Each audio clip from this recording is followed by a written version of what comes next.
I'll never forget this one time when I was maybe 7 or 8 years old. I was at the grocery store with my mom and we passed by the candy aisle, and there it was, a huge, shiny bag of Starburst. I did what every kid does. I asked her with the big, hopeful eyes, "Mom, can we please get them?" And my mom, without even looking up from comparing prices on two identical cans of green beans, said the words that would shape my financial DNA for decades. "Put it back. Money doesn't grow on trees, you know." Now, she wasn't being mean. She was a superhero managing a budget, doing her absolute best. But in that moment, and in 100 little moments just like it, a silent lesson was downloaded into my brain. Money is scarce. Wanting things is a burden. You should feel guilty for asking. And that's how it starts for most of us, right? Our first money lessons don't come from a textbook or a YouTube video. They come from our parents. And guess what? They learned it from their parents, who learned it from theirs, and so on. And that right there, that's a perfect example of what Harv Eker calls the money blueprint in his book, Secrets of the Millionaire Mind. It's that subconscious program running in the background,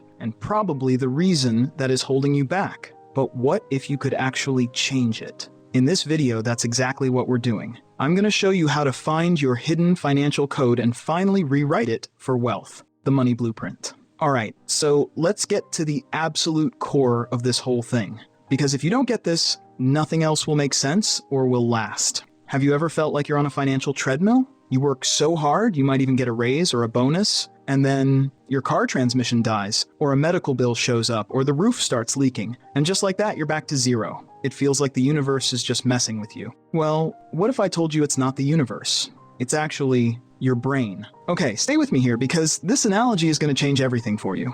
Imagine your mind has a financial thermostat. You know how in your house you set the thermostat to, let's say, 72 degrees? If the temperature drops to 71, the heat kicks on to bring it back up. If it gets too hot and hits 73, the AC whirs on to cool it back down. The system's entire job is to bring the temperature back to its set point, back to what's comfortable. Your money blueprint is exactly like that. It has a preset comfort zone for how much income you should have. Let's say, for example, your blueprint is set to $50,000 a year. You're cruising along, making around that. Now, imagine you get lucky. You get a huge commission check or a side hustle takes off, and suddenly you're on pace to make $80,000 this year. Your conscious mind is doing cartwheels. Finally, we did it. But your subconscious mind, where that blueprint lives, is freaking out. It's looking at the temperature shooting up, and it's like, whoa, this is all wrong. This is not how it's supposed to be. We are not comfortable here. We need to get back to 72 degrees. And so, without you even realizing it, it will start to sabotage you. Maybe you'll make an impulsive, crazy expensive purchase you wouldn't normally make. Maybe you'll unconsciously slack off at work because you don't feel you're worth the new income. Or you'll literally manifest a problem, a big, unexpected expense that just happens to bring your bank account right back down to where your blueprint feels safe.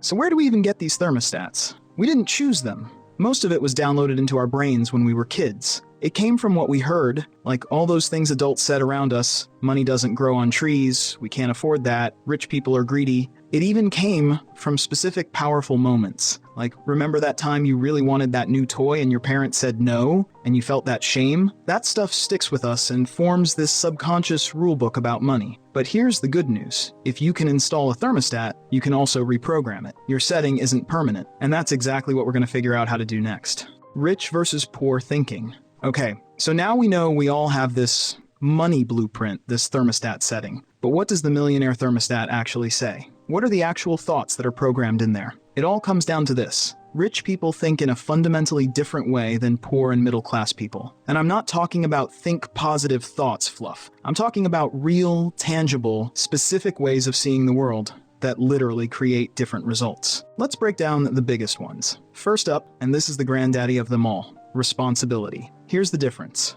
When something goes wrong financially, a job loss, a bad investment, a bill they can't pay, a person with a poor mindset immediately looks for someone or something to blame. Their script is, life happens to me. It's the economy. It's my greedy boss. It's my parents. It's bad luck. They are the victim in the story of their own life. But a person with a millionaire mindset, their script is, I create my life. When something goes wrong, their first thought is, okay, what part did I play in this? What can I learn from this? And what's one thing I can do right now to make it better? It's the difference between being a passenger in your financial car, just screaming that you're going the wrong way, and actually grabbing the steering wheel and turning. You have to ask yourself, am I driving my life, or am I just along for the ride? Now, the second huge difference is all about your goal. What's the actual point of the money game for you? For most people, the goal is to play not to lose. Their biggest financial ambition is safety. Security. I just want to be comfortable. I just want to pay my bills. That's like a football team whose only strategy is to not let the other team score. They're not playing to win.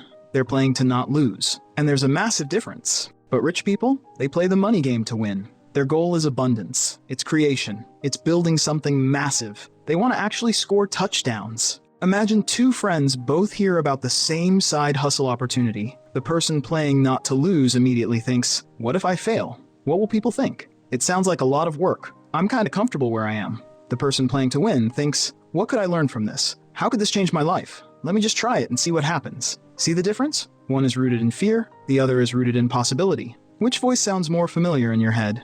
All right, third mindset shift. This one is huge because it's about other people. Rich people admire other rich and successful people. Poor people resent them. Be brutally honest for a second. You're scrolling online and you see someone your age, maybe even someone you know, showing off a brand new car or a beautiful house. What's your gut reaction? Is it, ugh, show off, they're probably drowning in debt, must be nice? That is resentment. Or is it, wow, good for them. They must have figured something out. I wonder what I can learn from them. That is admiration. Resentment is like drinking poison and waiting for the other person to get sick. It does nothing but make you bitter and block your own ability to learn from them. If you think rich people are greedy or bad, then your subconscious will never let you become one of them. You'd be becoming something you hate. When you admire success, you open the door for that energy to flow to you too. You're telling your brain, that's possible. That's available for me too. But noticing this is just the first step to rewiring that thermostat. And in the next part, we're going to get into the exact practical steps you can start taking today to install that Millionaire software, the action plan.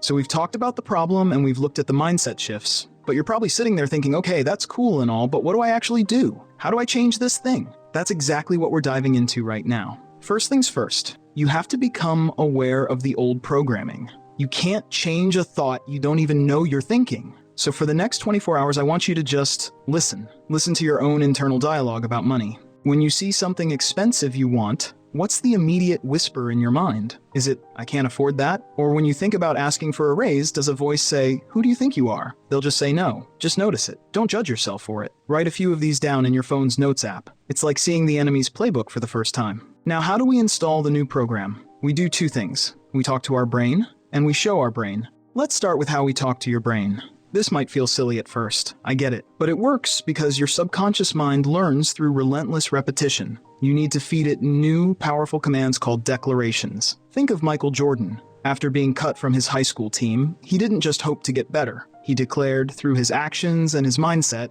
I am the hardest worker. I am the best. He would practice for hours after everyone else left, building the evidence for that new belief. He was changing his blueprint from I'm not good enough to I am unstoppable. You need to do the same for your money mindset. Every morning and night, declare out loud with conviction, I am an excellent receiver. Money comes to me easily and frequently. Even if you don't fully believe it yet, you're giving your brain a new script to follow, just like Jordan did. You're cranking that internal thermostat to a new, wealthier setting. But just saying it is not enough.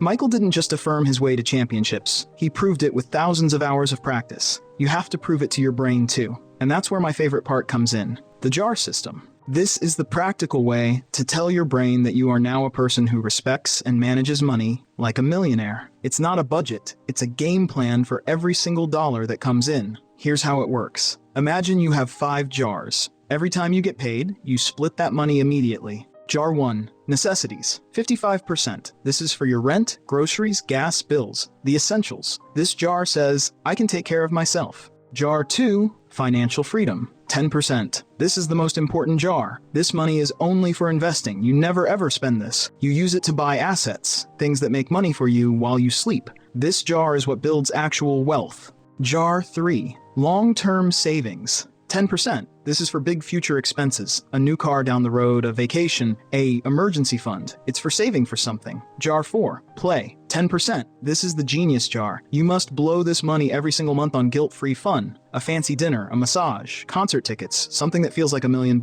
This is critical because it teaches your brain that having money is fun and joyful. It breaks the association that managing money is only about deprivation. If you don't use it by the end of the month, you have to go spend it. Jar 5, give. 10%. This is for donating to charity, tipping big, buying a friend coffee. This proves to your brain that there's more than enough to go around. It reinforces abundance. You can't be greedy and generous at the same time. This system does 2 amazing things. First, it gives every dollar a job, so you're in control. Second, and more importantly, it shows your subconscious mind that you are a person who handles money wisely, invests, has fun, and gives back. You are literally acting your way into a new way of thinking. Tonight, say your declaration out loud, and the next time you get paid, set up those 5 jars. Even if you can only do it with $10, start the habit. And hey, if you want to go deeper into how this subconscious reprogramming stuff works, go check out my video on the power of your subconscious mind. I'll leave a link in pinned comment and down in the description.